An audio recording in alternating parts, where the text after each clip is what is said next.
So all right guys, welcome back to Digital Photography Cafe Extra. So what is this extra thing? We alluded to it last show. We've done it a couple of times now. Extra basically is a way that Trevor and myself can kind of give you guys a little bit more detail on the topics that we discussed during the show. So this detailed piece would have to do with show 77, where I discussed brackets. So we all know that we always try to, it doesn't matter if it's event or if it's doing portraits, we always try getting consistent lighting. And consistent lighting basically saves us time and money because you don't have to play with your light in post-production. Get it right in the camera the first time and everyone's happy. I know you will be. So anyways, I talked about some of the brackets. Now, some of the brackets out there is you have, for example, strobo frame. That's very popular. It's very low cost. Velo, you have Bauer, there's a bunch of different brackets out there. Now these brackets, they work in such a way that the flash actually rotates around the camera.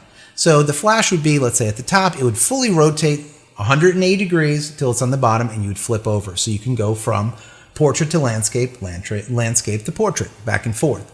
That's great. That works out good. They're lightweight. I like them. They're cheap. But my favorite by far is the custom bracket, and that's by Lindahl.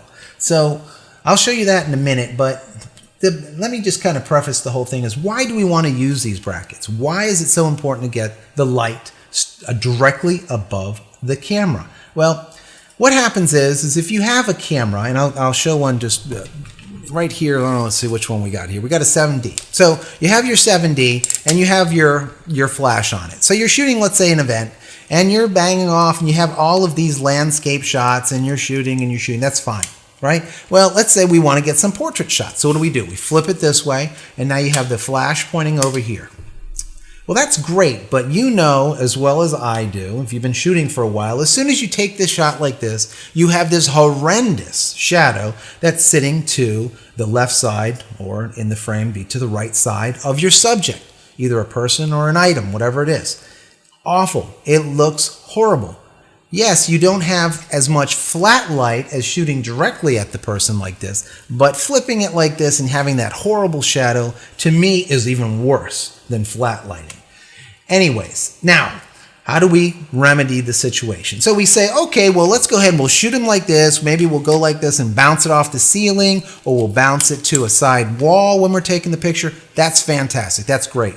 Now we're taking the shot. We want to go to portrait. Now what do we do? Now we're going to go and rotate this, and maybe we'll point it at a wall like this. Well, that works to an extent, but it's slow. That will not help you if you're shooting, as I do on many occasions, a 500 party gala event where you have, the rich, the famous, actors, actresses, you have politicians, you have people that, time is of the essence. You need to get the shots quickly. And many times editors of the magazines or wherever, let's say you're going, that are hiring you to do these, they want not only landscape, but they want portrait shots. And they don't want your landscape shots, then go and crop in and turn them into portrait. They want all those pixels in both ways. So it's kind of hard to shoot like this, flip around, flip this all around and do like this. So what is the answer? Of course, like we're talking about, the answer is a camera bracket.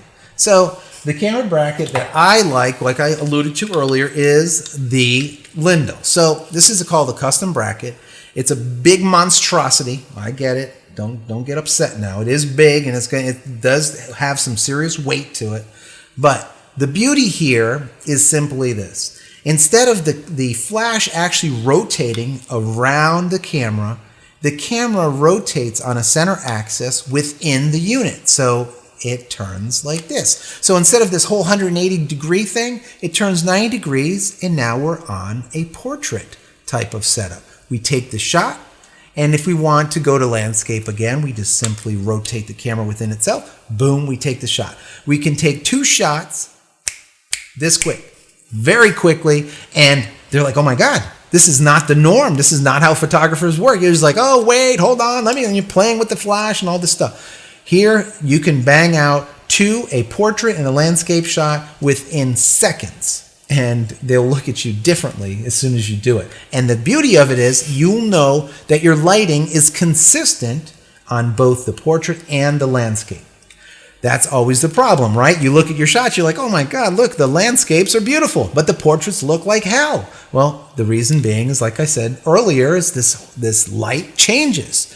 So you could fix it in post, or you could fix it in the camera. Bottom line, fix it in the camera. Keep the flash above. Now, so we're shooting and we're doing our portrait and landscape. Well, you don't want the light maybe directly at the party. That's fine. You could still point it at the ceiling, or maybe even rotate it and point it one way or another. But the bottom line is, the initial bang of light, the initial burst, is still directly over the center axis of the lens, which will produce a beautiful picture. Why? Because the actual shadow is behind the subject instead of to the left or to the right.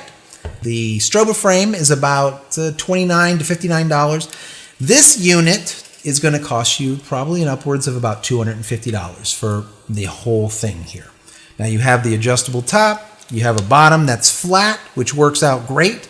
But I tell you what, for $250 to always have lighting that is consistent across both portrait and landscape shots, it's worth every penny. You can actually take your flash gun and change the height of it. That works out great. You have your bottom piece here where you screw right into a tripod. That's fantastic. Also, since this is flat and it is heavy, and God knows it's heavy, this will actually sit flat on any type of flat surface, and you don't have this worry that when you put your camera down, it flops over on the lens and you have all these scratches in the bottom of your lens. Why? Because it actually sits perfectly flat on the floor, on a table, or anywhere else. So anyways, that's basically it. Wanted to give you some kind of information about it. The other main thing that I want to kind of touch on just real quick is that by using these, by spinning your flash continuously around, or using these other type of brackets where you're flipping the thing instead of turning the camera within itself and keeping the flash in one spot, what happens is you get this vibration in the flash hot shoe. And this constant tugging and pulling and tugging and pulling, what happens is it loosens it up and it screws up your flash. Your hot shoe will end up needing to be replaced. You don't want that. I don't know how many I've replaced because of this in the past until I started using one of these brackets. And once you start using one of these, it stays in one spot, it never moves, and the camera is simply just moving within itself. Give these guys a check. It's custom bracket by Lindell.